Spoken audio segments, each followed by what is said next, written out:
Bismillahirrahmanirrahim. Assalamualaikum warahmatullahi wabarakatuh. Nama saya Muhammad Aisyar bin Muhammad Nasir. Nombor matrik I2030557.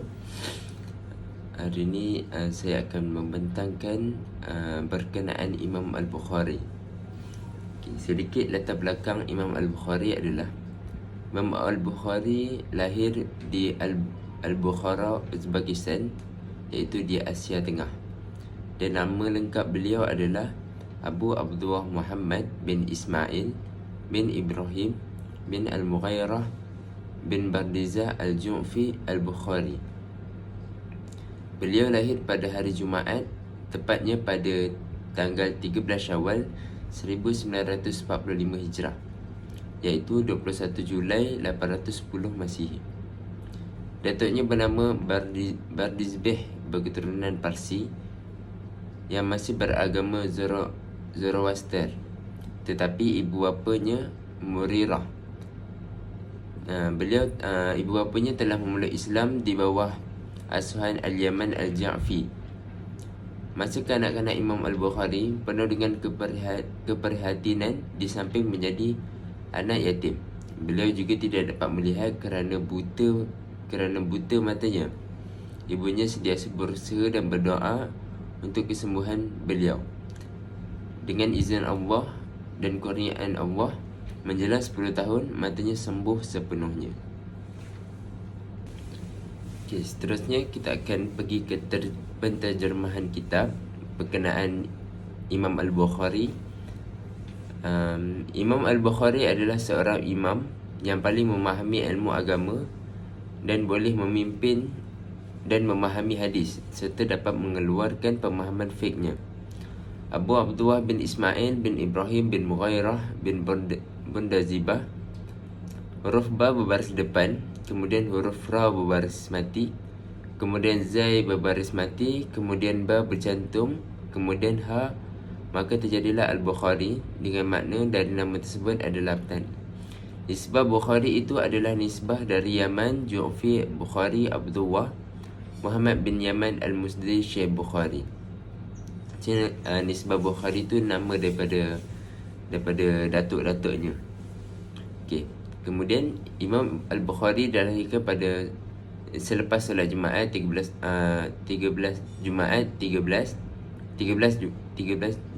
malam telah berlalu daripada bulan Syawal tahun 1945 Hijrah. Dan beliau belajar ilmu daripada kecil. Persoalannya, bagaimanakah beliau mula mempelajari hadis? Mereka berkata beliau menghafaz hadis. Dan beliau berkata, dan bilakah dia datang kepada kamu? Berkata 10 tahun atau lebih kemudian dia keluar mencari kitab. Selepas 10 tahun maka dia menjadikan perbezaan kepadanya.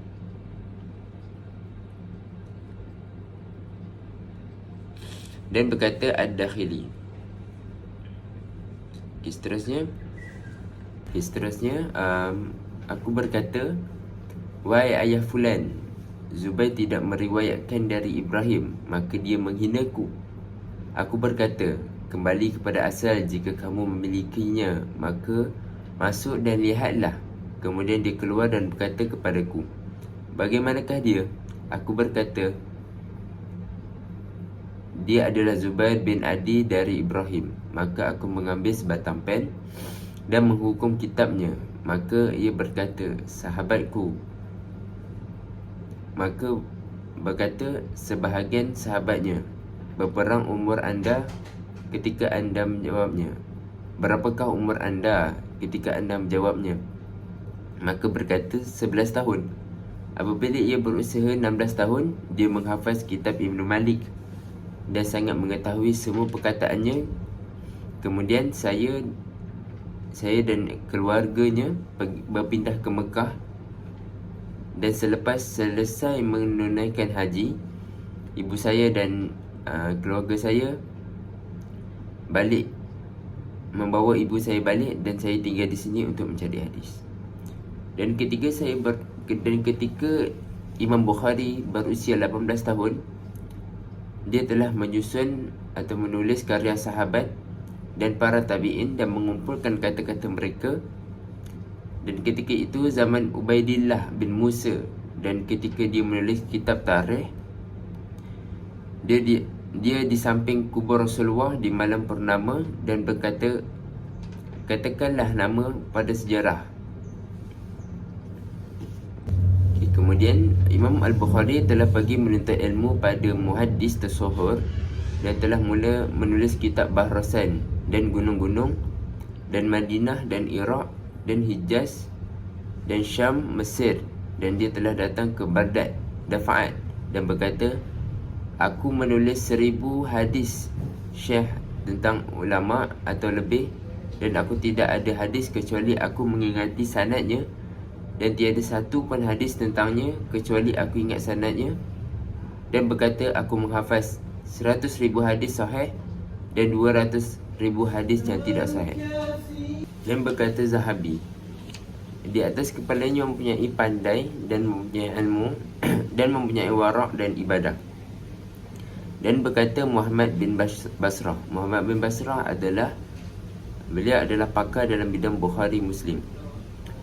Dia berkata hufaz dunia ada 4. Hufaz dunia ada 4, iaitu Abu Zar'ah Birri, Muslim bin Hujjaj, Baina Sabur wa Abdullah bin Abdul Rahman Ad-Darimi Bimasrakanda. Dan berkata, apa yang ke depan ke atas kita iaitu Basrah, seperti mana Bukhari. Dan berkata ketika mana Bukhari masuk ke Basrah, pada ketika itu Said Fuqaha masuk juga ke Basrah. Ketika mana Imam Bukhari sampai, dia pergi kepadanya dan mengambil Imam Bukhari dengan tangannya dan memeluknya. Kemudian berkata, selamat datang kepada orang yang aku banggakan sekian lamanya. Berkata Imam Bukhari, aku tidak mengerjakan diri aku kepada seorang kecuali Ali bin Madini. Dan berkata, tinggalkan kata-katanya, dia tidak nampak seperti dirinya. Dan Ibn Sahal Mahmud bin Nas berkata, ketika aku masuk, nampak ulama mengejar dan menyebut Bukhari dan memperlakukan atas dirinya. Aku nampak Bukhari ketika dia wafat, dan Muhammad Yahya, dia telah tanya kepadanya tentang nama dan membenarkan tentang hadis dan Bukhari, tentang hadis Bukhari, lalu pergi daripadanya seperti anak panah. Maksudnya laju lah kat situ. Seperti mana dia menyatakan, dan Hashid bin Ismail duduk atas katil dan Muhammad bin Ismail bersamanya dan mengingkari iaitu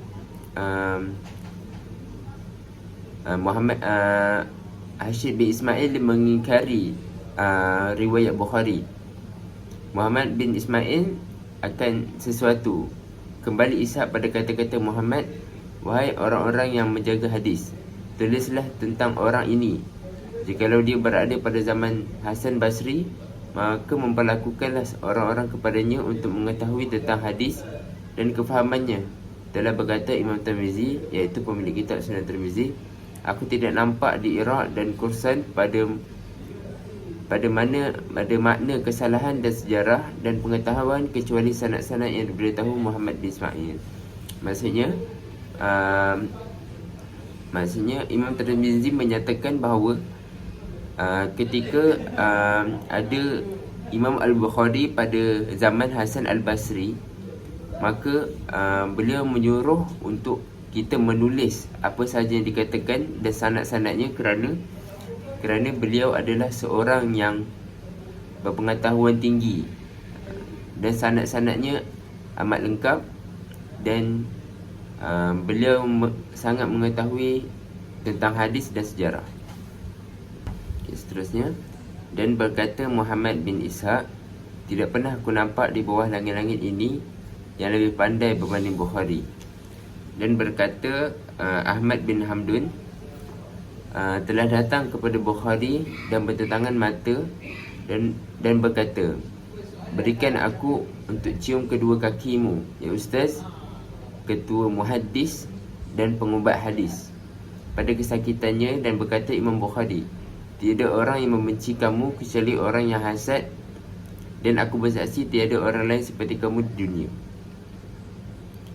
Aku berjumpa nama ketika tidur. Pada waktu ketika tidur, aku berjumpa nama ketika tidur. Dia tanya, apa yang kamu mahu? Saya mahu Imam Bukhari. Maka berkata, bacakanlah kepadanya salam, dan berkata, aku telah nampak Imam Bukhari pada tidur. Aku di belakang Nabi, dan Nabi berjalan ketika mana mengangkat kakinya dan letak kainnya ke atas kakinya. Ketika ini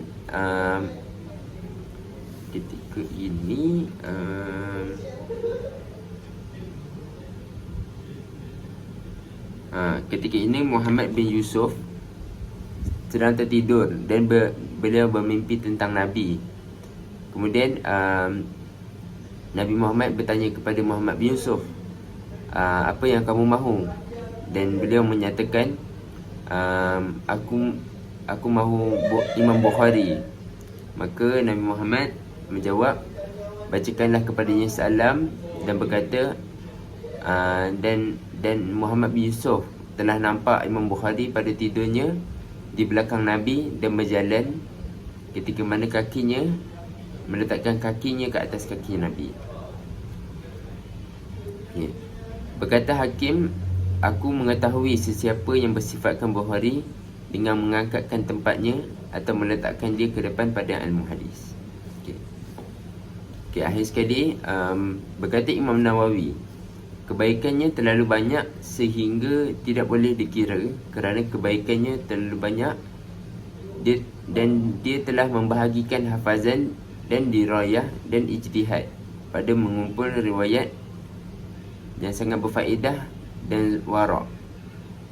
Beliau adalah seorang yang mampu memberikan faedah kepada orang ramai, dan beliau adalah seorang yang wara' dan zuhud, dan beliau mencapai ketakwaan dan telah berjaya kepada orang yang mengetahuinya. Dia adalah berjaya menjadi wali dan pelbagai jenis karamat yang lain. Itu saja. Syukran.